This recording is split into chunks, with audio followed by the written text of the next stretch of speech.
میں جہاں جب کوئی میت آتی ہے تو حرم کے جو کارپٹس ہوتے ہیں وہ آپ کی اوپن اپ جو کفن آپ کا کفن ہٹا کے اس کا جو ڈسٹ ہوتا ہے اس کی خاک ہوتی ہے آپ کی قبر کے اندر ڈالتے ہیں آپ کے جسم کے ساتھ ڈالتے ہیں کفن کے اندر ہی. کیوں؟ برکت کی. یہ امام روف کا حرم ہے. یہ شخص کہتا ہے اپنے بھائی کے خواب میں آیا تو میں نے دیکھا کہ میرا بھائی بہت مشکل میں تھا.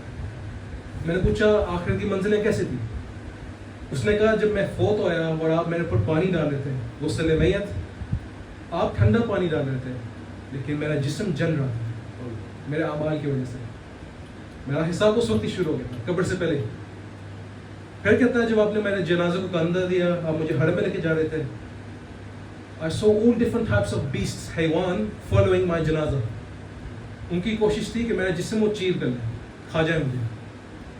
لیکن جب آپ مجھے امام رضا علیہ السلام کے حرم کے اندر داخل ہوئے لے کے وہ جتنی بھی جنات وہ حیوان وہ چیزیں تھی وہیں رکی. انہوں نے کہا ہم یہاں داخل نہیں ہو سکتے. It's a very pure place. We can't enter. لیکن ہم آپ کا انتظار کریں گے. جب آپ واپس باہر آئیں گے تو آپ ہمارے ہی ہیں. کہتا ہے آپ نے 7 طواف کیے ہیں جو میری حالت تھی مجھے پتا ہے.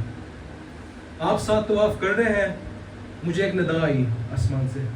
منادی نے کہا اے شخص اگر آپ چاہتے ہیں آپ کی بخشش ہوئے تو یہ جو سید ہیں اس ذریعے میں ان کے وسیلے سے آپ کی بخشش ہو سکتی ہے.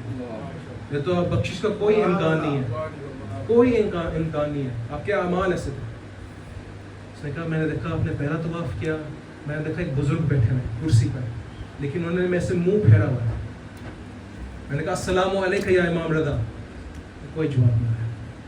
آپ نے دوسرا طواف کیا میں نے پھر کہا السلام علیکم یا امام ثامن 8واں امام میرا سلام.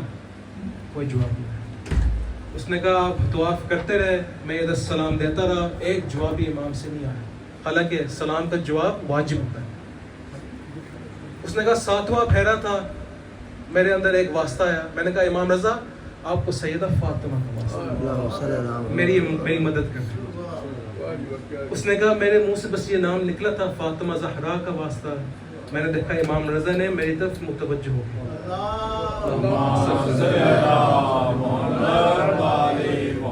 ان کے آنکھوں میں آنسو تھے اشک تھے. انہوں نے کہا ایک شخص تمہارے اعمال اس لائق نہیں تھے کہ ہم آپ کو اپنا شیعہ مانیں لیکن یہ جو واسطہ دیا آپ نے ہماری دادی فاطمہ کا میں آپ کو اب جھٹلا نہیں سکتا. آپ کی بخشش ہوگی. As in to say the wasila we have is hope. I know we only have 14 معصومین and the انبیاء ہو معصومین. No one else is معصوم. غلطیاں ہوتی ہیں گناہ ہوتے ہیں. It's how you come back after the گناہ.